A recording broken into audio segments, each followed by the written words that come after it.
Hello student, मैं rotational dynamics के कुछ इंपॉर्टेंट पॉइंट्स बता रहा हूँ। तो ट्रांसलेशन मोशन में जो पार्ट प्ले मास करता है वो यहाँ मोमेंट ऑफ इनर्शिया करता है, आई।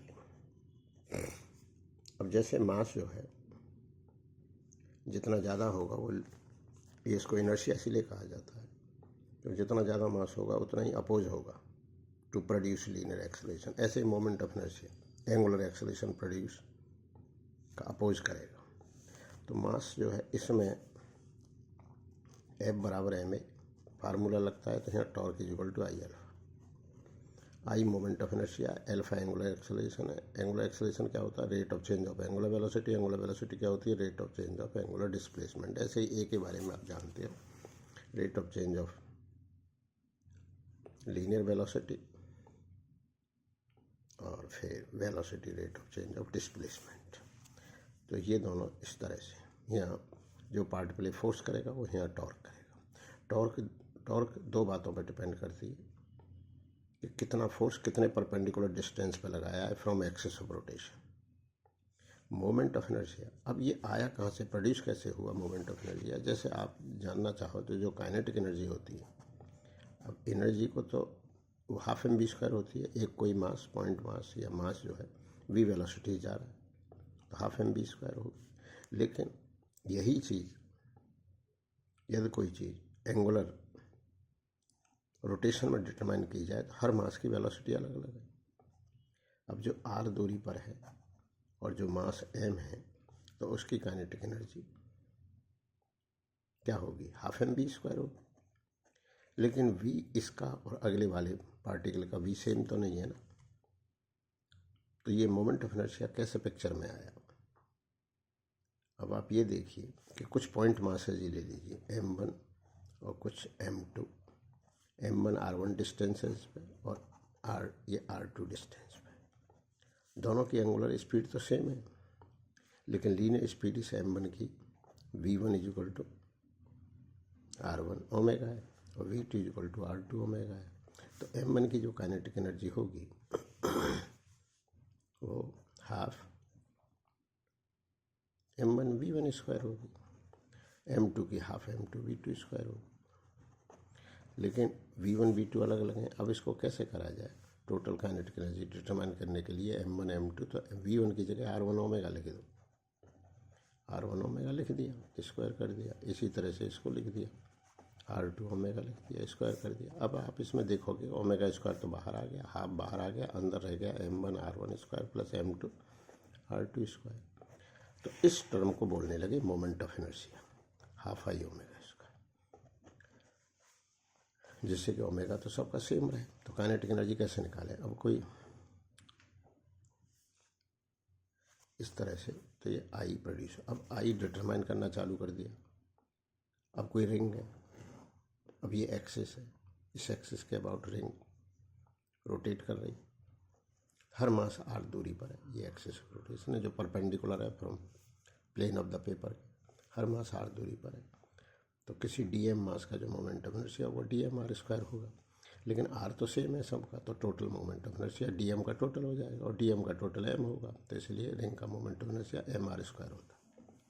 अब डिस्क के केस में ये बात नहीं होगी कि डिस्क के केस में हर मास अलग अलग डिस्टेंस पे, अब मानो इसमें रिंग में डिवाइड करेंगे एक्स डिस्टेंस पर लेंगे, तो उसका जो मोमेंट ऑफ इनर्शिया, थोड़ा सा जो moment of inertia d I जो होगा half d m x square होगा।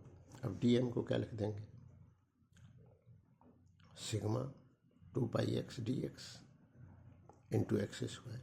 सिग्मा इज द मास पर यूनिट एरिया। अब इसको इंटीग्रेट करेंगे फ्रॉम 0 टू r और sigma into pi r square लिख देंगे मास, ये लिख देंगे। तो इसका मोमेंट ऑफ इनर्शिया इतना आ जाता है, हाफ एम आर स्क्वायर, क्योंकि जो मास जो है वो डिस्ट्रीब्यूटेड है फ्रॉम 0 टू r। तो ये डिस्क का मोमेंट ऑफ इनर्शिया हो गया किस एक्सिस के अबाउट? जो एक्सिस इसके परपेंडिकुलर है। तो इस तरह से कुछ मोमेंट, फिर कुछ दो थ्योरम है जो कि मैं जो IIT JEE के हिसाब से पढ़ा रहा हूँ। अब ये तो है नहीं कि हर चीज़ को बताया जाए, मतलब उसकी एनालिसिस कर रहा हूँ। अब ये जो है, अब अगर प्लेन मास है जिसकी थिकनेस टेंड्स टू 0 है, तो अगर मोमेंट ऑफ इनर्शिया इसके अबाउट पता है हमें रिंग का, तो हम इसके अबाउट डिटरमाइन कर सकते हैं। हाँ, तो ये थ्योरम ऑफ जो पैरेलल एक्सिस है वो तो हर मास के लिए एप्लीकेबल है, लेकिन परपेंडिकुलर एक्सिस में मास जो है एक प्लेन में होना चाहिए। तो अगर प्लेन में होना चाहिए किसमें, परपेंडिकुलर एक्सिस, तो इसके अबाउट एम आई पता हो और इसके अबाउट एम आई पता हो, तो इसके अबाउट डिटरमाइन कर लेते हैं। मतलब यहाँ पर 3 परपेंडिकुलर एक्सिस है, x, y and z, and 2 axis are in the plane of the mass and third one is perpendicular, और जो तीसरा एक्सिस है उनके इंटरसेक्शन से ही पास होना चाहिए। ये जरूरी नहीं है जो इंटरसेक्शन का सेंटर ऑफ मास हो, ये जरूरी नहीं है, लेकिन 2 मास प्लेन में होना चाहिए। अब मानो इसके अबाउट I1 है और इसके अबाउट I2 है, तो इसके अबाउट मोमेंट ऑफ इनर्शिया जो कि perpendicular to the plane of the paper है, उसके अबाउट जो होगा वो I3 मान लीजिए जो कि परपेंडिकुलर है, तो इसके अबाउट I3 है, तो I3 is equal to I1 plus I2। अब इन चीज़ों का चलो यूज़ करते हैं। अब जो रिंग का MI है, रिंग का MI इसी एक्सिस के अबाउट, रिंग को मान लेते हैं कि उसकी थिकनेस टेंड्स टू 0 है, बहुत कम है मास जो एक प्लेन, मतलब रिंग की मोटाई बहुत कम है, तो तभी वो थ्योरम अप्लाई हो सकती है। क्योंकि जो परपेंडिकुलर एक्सिस थ्योरम है उसमें एक शर्त है कि मास एक प्लेन में हो और 2 एक्सिस उसी प्लेन में हो और दोनों म्यूचुअली परपेंडिकुलर हो और तीसरा एक्सिस उनके इंटरसेक्शन से पास हो, ये शर्त है। लेकिन वो दोनों जो एक्सिस प्लेन में है वो जरूरी नहीं कि सेंटर ऑफ मास पे इंटरसेक्ट करें, कहीं भी करें, लेकिन अपन सेंटर ऑफ मास का ले लेते हैं। तो हमें रिंग का MI इसके अबाउट पता है। अब इसके अबाउट पता करना हो तो एक्चुअल में सिमेट्री कारण इन दोनों के अबाउट सेम होगा, तो I और इसके अबाउट हमें पहले से पता है mr², तो ये जो I है ये mr²/2 आ जाए। अब mr²/2 आ जाए। अब एक होती है इसी तरह से डिस्क में क्या है कि पहला वाला यही मोमेंट ऑफ इनर्शिया इस एक्सिस के अबाउट mr²/2 होता है। अब ये डिस्क भी थिकनेस टेंड्स टू 0 होनी चाहिए, तो इनके अबाउट MI सिमेट्री कारण सेम होगा, तो इसके अबाउट जो MI होगा वो mr²/4 हो जाएगा।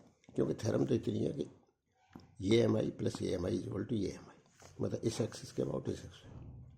तो इस तरह से ये MI की कहानी है। अब इसी तरह से अपन होती है थ्योरम ऑफ पैरेलल एक्सिस, उसमें शर्त क्या है कि दोनों एक्सिस पैरेलल हो और उनमें से एक axis must pass through centre of mass. तो फिर सेंटर ऑफ मास, अब उसमें ये शर्त नहीं है कि वो मास जो एक प्लेन में हो, कोई शर्त नहीं है। तो एक एक्सिस सेंटर ऑफ मास से पास हो रहा है और दूसरा इसके पैरेलल है जो कि d दूरी पर है, तो इसके अबाउट MI मान लो I होगा और इसके अबाउट ICM। तो I और D दूरी है और दोनों एक्सिस पैरेलल है और एक से एक्सिस CM से पास हो रहा है, तो I बराबर होगा ICM प्लस MD²। अब इसमें स्टूडेंट्स क्या गलती करते हैं वो मैं बताता हूँ। उनसे पूछा जाए कि रिंग है, रिंग के अबाउट, रिंग का इस एक्स जो प्लेन में ही है इसके अबाउट हम पहले निकाल चुके हैं, mr²/2 होता है। फिर उनसे पूछा जाए इस एक्सिस के अबाउट क्या होगा, तो वो mr² ऐड कर देंगे /2। फिर ये पूछ करके ये पूछा जाए कि फर्दर r दूरी पर है, तो वो इसी में mr² वो जो है mr² जोड़ देंगे, जो गलत है क्योंकि ये थ्योरम ही नहीं है। थ्योरम ये है कि यहाँ से जोड़ना है अपने। तो इसके अबाउट जो 2r दूरी पर है उसके इसके अबाउट जो MI होगा वो होगा mr²/2 plus m into 2r का होल स्क्वायर, क्योंकि थ्योरम ये नहीं है कि आप कहीं से भी लेकर के कर दो, एक axis must pass to centre mass. तो ये MI जो आएगा 4 ये और हाफ ये, तो क्या आ जाएगा 9/2 mr²। रिंग का यही डिस्क होती तो डिस्क का जो MI इसके अबाउट होता, जो प्लेन में ही होता, वो mr²/4 होता और इसके अबाउट में mr² ऐड हो जाता और यहाँ पर जो है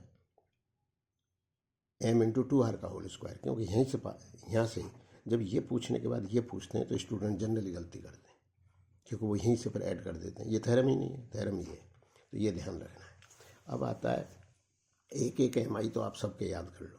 बोला किसके, क्योंकि वो तो इंटीग्रेशन से निकलेंगे। अब मानो सॉलिड स्फीयर है और उसको डायमीटर के अबाउट MI, तो इसमें कभी भी जो स्फीयर है इसमें कभी भी theorem of perpendicular axis apply नहीं होगी, क्योंकि उसके लिए तो मास एक प्लेन में होना चाहिए और कोई लड्डू है तो लड्डू तो एक प्लेन में हो नहीं सकता, तो कभी नहीं लगेगी थ्योरम ऑफ परपेंडिकुलर एक्सिस। किसके लिए?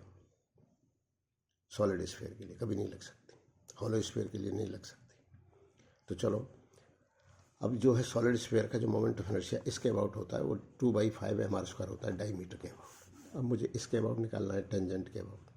फिर आप पूछोगे ये अप्लाई कब होंगे? अरे ये तो एप्लीकेशन तो बाद की बात है, पहले MI तो सीख ले। तो MI क्या है कि इसमें जब ये जो है लड्डू या सॉलिड स्फीयर यों और यों रोटेट करेगा, तब इसके अबाउट MI ज़रूरत होगी। और जब ये यों जो है इसी के अबाउट यों करेगा डायमीटर के अबाउट, तब 2/5 mr²। तो इसके अबाउट जो MI होगा वो होगा 2/5 mr² प्लस mr², तो आ जाएगा 7/5 mr²। तो इस तरह से ये काम आएंगे। अब आता है कि कोई रॉड है, रॉड है, इसका MI इसके अबाउट ml²/12 होता है, where L is the length. अब हम इसके अबाउट डिटरमाइन करें तो ml/2 का होल स्क्वायर जुड़ जाएगा, थ्योरम ऑफ लग जाएगी पैरेलल एक्सिस, तो उसमें से एक एक्सिस। अब हम ये नहीं कर सकते कि इसके अबाउट डिटरमाइन करके जब इसके अबाउट डिटरमाइन करेंगे तब ऐड कर दें, सवाल ही नहीं उठता, क्योंकि एक एक्सिस ये होना चाहिए। तो इसके अबाउट ml²/12 प्लस ml/2 का होल स्क्वायर, तो इनको ऐड करने पर आ जाता है ml²/3। फिर आप कहोगे ये काम कब आएगा? काम जब आएगा जब हम रॉड को इसे मानो वर्टिकल प्लेन में ही ऑसिलेट करा रहे हैं इसको, तो वो इस एक्सिस के अबाउट घूम रही है जो परपेंडिकुलर है, तब MI इसमें काम आएगा ml²/3। अब यहाँ से मानो x दूरी पर पिवेटेड कर दिया गया, तब MI क्या होगा? ml²/12 plus mx²। क्योंकि ml²/12 क्यों लिया? क्योंकि जो एक्सिस CM से पास हो रहा है उसके अबाउट होना चाहिए एक MI, तो ये अपने को ध्यान रखना है। तो इस तरह से MI की कैलकुलेशन अपन करेंगे, और फिर जो है फिर अपन एक टॉर्क सीखेंगे, फिर अप्लाई करेंगे टॉर्क = I∝। ऐसे ही बिल्कुल F = ma की तरह। तो जैसे लीनियर एक्सेलरेशन डिपेंड करता है दो बातों पे, कितना फोर्स लगाया, किस मास पे लगाया, ऐसे ही एंगुलर एक्सेलरेशन डिपेंड करता है कितनी टॉर्क अप्लाई करी और किस पर अप्लाई करी, उसका मोमेंट ऑफ इनर्शिया क्या था। तो मास तो अपन शुरू से ही सीखते आ रहे हैं, MI रोटेशनल में ज़रूरत पड़ती है। टॉर्क क्या है? Force into perpendicular distance from axis of rotation. अब थोड़ी थोड़ी इसकी एप्लीकेशन ही बताते जाएं। अब मानो ये है थीटा डिग्री पर है और ये यहाँ पे वेटेड कर दी गई रॉड और ये वर्टिकल प्लेन में है। अब यहाँ पर जो है जब टॉर्क कैलकुलेट करेंगे, मोमेंट ऑफ इनर्शिया कैलकुलेट करेंगे, तब हम सारे मास को सेंटर ऑफ मास पर नहीं मान सकते, लेकिन टॉर्क कैलकुलेट करते वक्त मान सकते हैं। फिर कोई बच्चा स्टूडेंट पूछता है ऐसा क्यों है? ऐसा इसलिए है कि टॉर्क में आता ही force into perpendicular into distance है, और सेंटर ऑफ मास भी ऐसे ही कैलकुलेट होता है, समेशन MI/xi/समेशन MI। लेकिन मोमेंट ऑफ इनर्शिया में तो R² है, तो R² है तो इधर का जो मास होगा उसका भी मोमेंट ऑफ इनर्शिया पॉजिटिव और इधर का भी होगा उसका भी पॉजिटिव। लेकिन सेंटर ऑफ मास में ऐसा नहीं होता। तो टॉर्क कैलकुलेट करते वक्त ग्रेविटी के कारण whole of the mass can be suppose to be concentrated at the CM। तो अब ये जो है ये mg है और ये L/2 है, तो perpendicular distance from axis of rotation हो गया L/2 sin थीटा, तो mg L/2 sin theta torque हो गई। अब मोमेंट ऑफ इनर्शिया, अब जस्ट इस पॉइंट पर छोड़ा जाए इसको थीटा डिग्री यूँ करके छोड़ा जाए, तो ये इसमें जस्ट एंगुलर एक्सेलरेशन क्या होगा? उसी स्टांट पे होगा एंगुलर एक्सेलरेशन। लीनियर एक्सेलरेशन किसी दो टाइम के गैप पे नहीं होते, इंस्टेंट पे होते हैं। ऐसे ही वेलोसिटी स्टंट पे होती है। चेंज ऑफ काइनेटिक एनर्जी में तो दो पोजीशन चाहिए, एनर्जी कंजर्वेशन लगाने के लिए दो पोजीशन चाहिए, अल्फा कैलकुलेट करने के लिए वही पोजीशन चाहिए, ए कैलकुलेट करने के लिए वही पोजीशन चाहिए जिस पे आपको चाहिए। तो टॉर्क हो गई, और आई कितना है? ml²/3। तो फिर अप्लाई कर दो टॉर्क = I∝, तो एंगुलर एक्सेलरेशन आ जाएगा। फिर कोई पूछता है कि एंगुलर एक्सेलरेशन तो आ गया, कि हर पॉइंट का लीनियर एक्सेलरेशन सेम है? सवाल ही नहीं उठता। एंगुलर एक्सेलरेशन और लीनियर एक्सेलरेशन में रिलेशन है, तो ऐसे ही ट्रांसलेशन मोशन और रोटेशनल मोशन के रिलेशन आपको याद करने पड़ेंगे। तो वो कैसे याद करेंगे? सीधी बात है कि रेट जो एंगुलर एक्सेलरेशन है, rate of change of angular velocity, और angular velocity rate of change of displacement angle, और एंगल होता है आर्क/रेडियस।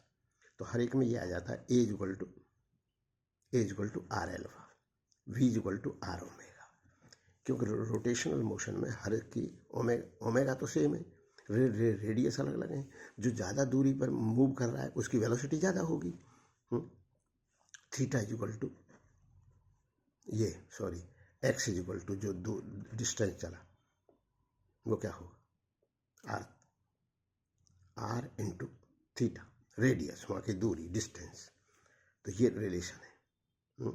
एक्स बोल दो, इसको एस बोल दो, कुछ भी बोल दो। एस का डिफरेंशियल वी है, वी का differential rate of change of मतलब टाइम के साथ है, rate of change of v है, वी का rate of change of velocity a. ऐसे यहाँ का रेट ऑफ चेंज तो d theta upon d t omega बन जाएगा, d omega by d t alpha बन जाएगा। तो दीज आर द रिलेशंस। तो अल्फा आ जाएगा। फिर अल्फा से कोई पूछेगा कि इस पॉइंट की क्या लीनियर स्पीड है, तो आर की मल्टीप्लाई करनी है।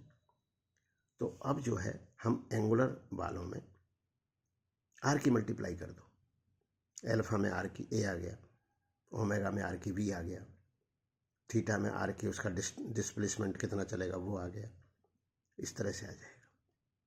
लेकिन जब आई अप्लाई हो जाएगा तो उसके बाद उल्टा हो जाता है, उसके बाद हम वो बताएंगे अभी आपको, ये तो शुरू में, क्योंकि मोमेंट ऑफ इनर्शिया में एम आर स्क्वायर आ जाता है, एम आर स्क्वायर आ जाता है, इसलिए इधर आर की मल्टीप्लाई होगी।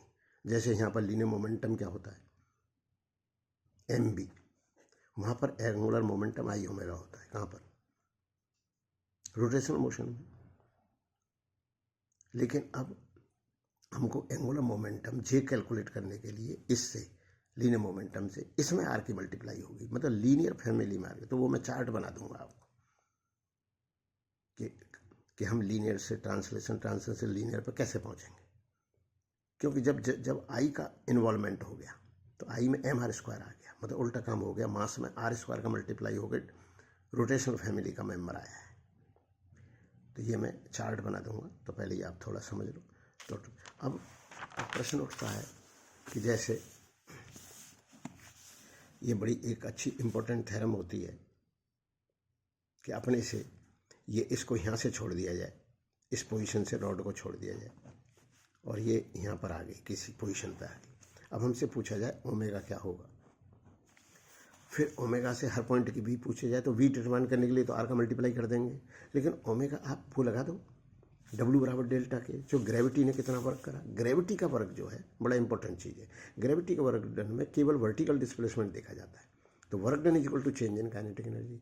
और काइनेटिक एनर्जी ट्रांसलेशनल मोशन में हाफ आई ओमेगा स्क्वायर होती है, लेकिन काइनेटिक एनर्जी कभी भी दो नहीं हो सकती थी। काइनेटिक एनर्जी तो हमेशा हाफ एम बी स्क्वायर ही होती है, दो कैसे हो जाएंगी। जो energy by virtue of motion है वो तो हाफ एम बी स्क्वायर ही है, लेकिन वो half m b square half I omega square कैसे बन गया, वो कुछ नहीं बना, वो हाफ एम बी स्क्वायर का ही समेशन है। तो उसमें half m one v one square plus half m two v two square, अभी थोड़ी देर पहले बताया था। तो एम वन की जगह क्या लिख दिया गया था, आर वन ओमेगा, नहीं सॉरी वी वन की जगह r one omega, v two की जगह आर टू ओमेगा। फिर ये बन गया था, हाफ इधर रह गया था, ब्रैकेट में आ गए थे summation m i r i square, जिसका नाम रख दिया गया था आई। तो ये हो गई थी। अब हम जब यहाँ से जब ये थीटा डिग्री ये चल दिया तो आप ये देख लो कि सेंटर ऑफ मास कितना फॉल हुआ है, हर मास अलग अलग फॉल हुआ है। तो पोटेंशियल एनर्जी का जो वर्क डन निकालते हैं केवल सी एम का फॉल पूछते हैं, क्योंकि उसमें एच की मल्टीप्लाई होती है, हर एक की एच की मल्टीप्लाई। तो सारे मास को सेंटर ऑफ मास पर मान सकते हैं, कब केवल नहीं मान सकते मोमेंट ऑफ इनर्शिया निकालते वक्त। टॉर्क निकालते वक्त भी सारे मास को आप टॉर्क, ग्रेविटी कारण टॉर्क, सारे मास को सेंटर ऑफ मास में मान लो। पोटेंशियल एनर्जी में चेंज या वर्क डन बाई ग्रेविटी में भी आप सारे मास को सेंटर ऑफ मास में मान लो, लेकिन मोमेंट ऑफ इनर्शिया निकालते वक्त ये गलती नहीं करोगे आप। तो क्या हो जाएगा, कितना सेंटर ऑफ मास गिर गया अपने इस पोजीशन से, एम जी, सारा मास यहाँ मान लिया, m g l by two sine theta. तो ये वर्क डन बाई ग्रेविटी हो गया, जो काइनेटिक एनर्जी में चेंज हो गया, जो कि हाफ आई ओमेगा स्क्वायर हो गया। आई लिखा जाएगा एम एल स्क्वायर बाई 3, क्योंकि रॉड रोटेट कर रही है पॉइंट के अबाउट इंटू ओमेगा। तो अब इससे ओमेगा आ जाएगा, ओमेगा आ जाएगा। अब फिर ये पूछा जाता है कि इसका, अब इसमें भी एक्सेलरेशन जो है दो तरह के होते हैं, normal acceleration and tangential acceleration. Normal acceleration क्या है और टेंजेंशियल एक्सेलरेशन क्या है, किसी पार्टिकल का टेंजेंशियल नॉर्मल एक्सेलरेशन क्या है। तो नॉर्मल एक्सेलरेशन उन्हीं में होगा जिनमें समय के साथ उसकी डायरेक्शन बदल रही है। और टेंजेंशियल एक्सेलरेशन मैग्नीट्यूड चेंज हो रही है। अब कोई पार्टिकल केवल स्ट्रेट लाइन में जा रहा है तो उसमें कोई नॉर्मल एक्सेलरेशन नहीं है, उसमें कोई भी परपेंडिकुलर फोर्स नहीं लग रहा होगा। तो अगर कोई मोशन के परपेंडिकुलर फोर्स लगता है तो वो डायरेक्शन चेंज होता है, और मोशन की डायरेक्शन या अपोजिट फोर्स लगता है तो वो वेलोसिटी की मैग्नीट्यूड चेंज होती है। तो वेलोसिटी की जो मैग्नीट्यूड के चेंज होने की रेट है उसका नाम टेंजेंशियल एक्सेलरेशन है। तो वेलोसिटी की डायरेक्शन चेंज होने की वजह से भी एक्सेलरेशन होता है। अब आप पूछोगे ये क्यों होता है? वेलोसिटी वेक्टर क्वांटिटी है, मैग्नीट्यूड चेंज होता है, एक्सेलरेट है, क्योंकि direction as well as magnitude बिना फोर्स के चेंज नहीं हो सकती। फोर्स जब भी तो वेलोसिटी को वेक्टर कहा गया है। जब भी तो आप न्यूटन का जो आप लॉ जो पढ़ते हो, फर्स्ट लॉ और सेकेंड लॉ, कोई जिधर जा रहा है उधर ही जाता रहेगा यूनिफॉर्म मोशन से अनटिल और unless external force is applied. तो डायरेक्शन चेंज के लिए भी फोर्स रेस्पॉन्सिबल है और मैग्नीट्यूड चेंज के लिए भी फोर्स रेस्पॉन्सिबल है। लेकिन जो नॉर्मल एक्सेलरेशन होते हैं उस स्टैंड पर वो v²r होते हैं, और टेंजेंशियल एक्सेलरेशन d वेलोसिटी के मैग्नीट्यूड के चेंज होने की रेट होती है। ये तभी होगा जब टेंजेंशियल फोर्स होगा, ये तभी होगा जब नॉर्मल फोर्स होगा डायरेक्शन के मोशन।